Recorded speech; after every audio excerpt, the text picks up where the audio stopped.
नमस्कार दोस्तों। कोविड का सेकेंड वेव कुछ ही दिन पहले पार हुआ है और थर्ड वेव मानो दरवाजे पे दस्तक दे रहा है। हम सब अपनी अपनी परेशानियों से जूझ रहे हैं और इसी बीच स्कूल्स खुल रहे हैं और मानो अभी फिर से बंद होने की नौबत पर है। बहुत सारी परेशानियां इस कोविड और इन पैंडमिक के वजह से हम सभी झेल रहे हैं और जाहिर है कि इन सब चीज़ों की वजह से हम सभी तनाव में हैं और बहुत सारी परेशानियां जैसे कि आर्थिक समस्याएं, पारिवारिक समस्याएं आदि से जूझ रहे हैं।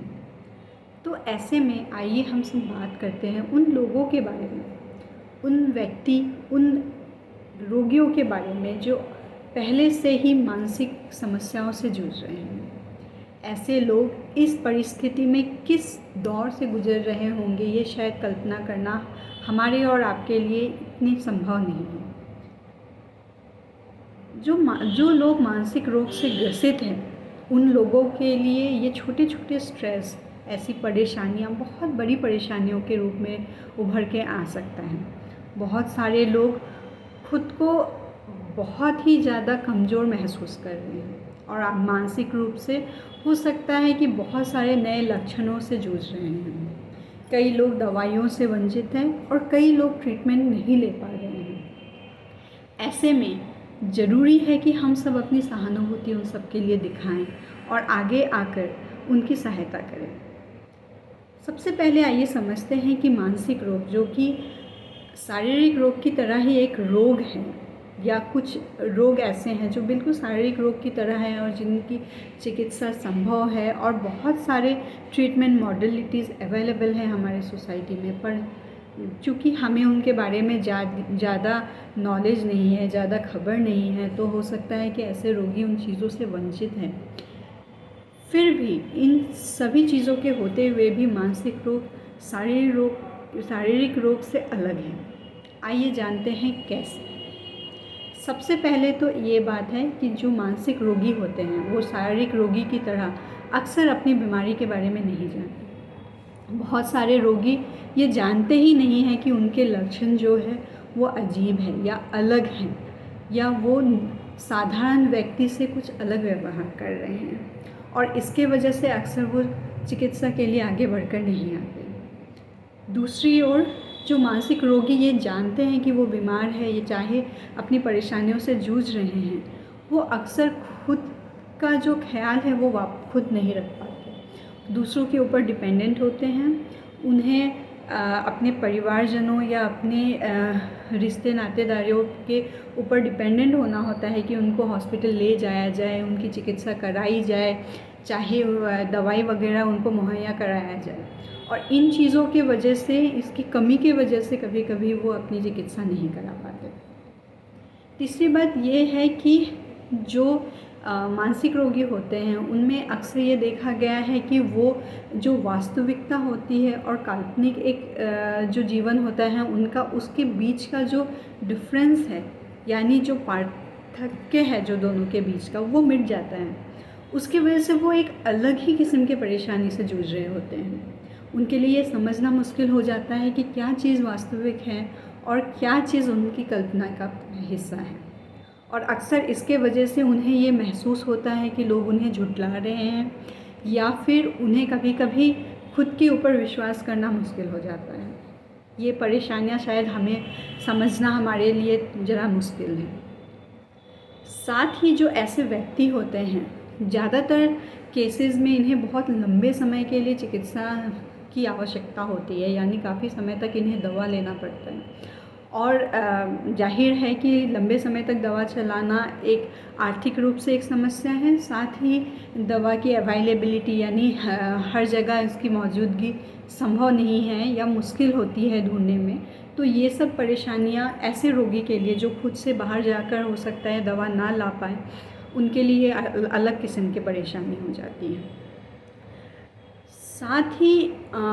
ऐसे रोगियों को अक्सर ये देखा गया है कि जो सहानुभूति उनको मिलनी चाहिए, जो समझ उनको मिलनी चाहिए, वो समझ उन्हें नहीं मिलती। हम अपने हिसाब से उन्हें नहीं समझते। उन्हें अक्सर ही बहाना करने वाला या फिर अत्यधिक ड्रामेबाज़ या फिर एक लॉस्ट कॉज़ जिसका कोई उपाय नहीं है, जिसको ठीक करना संभव नहीं है और वो बेकार है, ये मानकर उन्हें इग्नोर कर दिया जाता है। उन्हें परिवार के लोग छोड़ देते हैं अक्सर, और कभी कभी वो रास्ते पर आने तक के लिए भी मजबूर हो जाते हैं। ये सारी समस्या एक ऐसी समस्या है जो अन्य रोगियों में नहीं देखी जाती, क्योंकि ज़्यादातर शारीरिक रोगियों को बहुत ही ज़्यादा लक्षण जो हैं वो बहुत अच्छी तरीके से देखे जाते हैं और लोग उन्हें ज़्यादा समझते हैं, अतः उन्हें ज़्यादा सहानुभूति मिलती है। ट्रीटमेंट उनके लिए ज़्यादा इजी है, यानी ज़्यादा सरल तरीके से उन्हें ट्रीटमेंट मिल जाती है, और उनके लिए हो सकता है कि ठीक होना ज़्यादा आसान हो, जबकि मानसिक रोगियों को यही चीज़ें बहुत मुश्किल से मिलती हैं। इसके अलावा जो स्टिग्मा है, जो हम ये सोचते हैं कि मानसिक रोग एक ऐसा रोग है जो हो सकता है उनके साथ रहने से दूसरे लोगों को हो जाए, या फिर जो मानसिक रोगी हैं वो बहुत ही ज़्यादा अचानक से एग्रेसिव वायलेंट हो जा सकते हैं, मारपीट कर सकते हैं। ऐसी जो सोच है, ये चीज़ें उनके पास या उन्हें सहानुभूति देने से हमें रोकती हैं। पर ये समझने की बात है कि हम, मेरे जैसे मानसिक जो विशेषज्ञ हैं या अन्य जितने भी साइकोलॉजिस्ट जो भी इस फील्ड से रिलेटेड हैं, हम लोग हर रोज़ बहुत सारे मानसिक रोगी देखते हैं। और ये मैं बताना चाहती हूँ आपको आज कि ऐसे रोगी जो है वो साधारण रोगी की तरह के कंपैरिजन में हमसे ज़्यादा प्यार से, ज़्यादा स्नेह से बात करते हैं, क्योंकि जो सहानुभूति उन्हें हम देते हैं या जो समझ उनके प्रति हम दिखाते हैं, वो शायद उन्हें और कहीं नहीं मिलता। ऐसे रोगी, हो सकता है कि वो कभी एग्रेसिव हो जाए, कभी उन्हें गुस्सा, उनका जो गुस्से पे कंट्रोल है वो कम हो, या कभी मारपीट की नौबत आ जाए, लेकिन अक्सर ये चीज़ जितना हम समझते हैं उतना कॉमन नहीं है, उतनी फ्रीक्वेंसी से ये नहीं होता है। इसीलिए हम अगर उनके प्रति सही सहानुभूति दिखाएं, अगर उनसे हम सही तरीके से बात करें और उन्हें समझने की कोशिश करें नकारने के बजाय, तो हम इन चीज़ों से बच भी सकते हैं और इन रोगियों की सही चिकित्सा हो सकती है।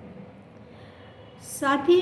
हमारे समाज में ये मान्यता है कि जो मानसिक रोग की चिकित्सा है, जो दवाइयाँ चलती है, वो बहुत ही साइड इफ़ेक्ट करते हैं, या किडनी के लिए ख़राब है, या पेशेंट लंबे समय तक हिलाने से उन पेशेंट को कोई हानि होती है। दोस्तों, ये समझने की बात है कि जो दवाइयाँ मानसिक रोगियों को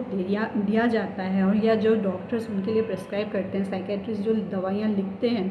वो अक्सर उनकी सारी परिस्थितियों को देखते हुए, उनकी अन्य बीमारियों को देखते हुए, उनकी अन्य जो दवाइयाँ चल रही हैं उन सभी को देखते हुए वो दवाइयाँ दी जाती हैं, और उनका साइड इफ़ेक्ट जो है वो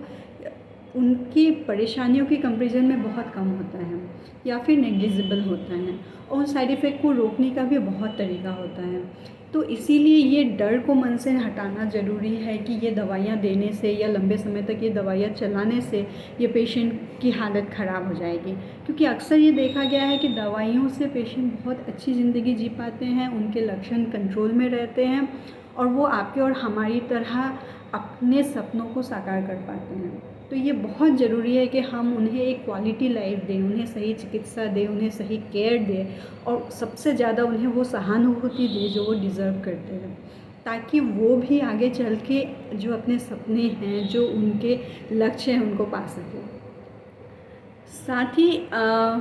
बहुत ही कॉमनली जो देखा जाता है या हमारे समाज में बहुत प्रचलित है कि मानसिक रोगियों की चिकित्सा अलग अलग तरीके से, जैसे कि ओझा वगैरह से कराना,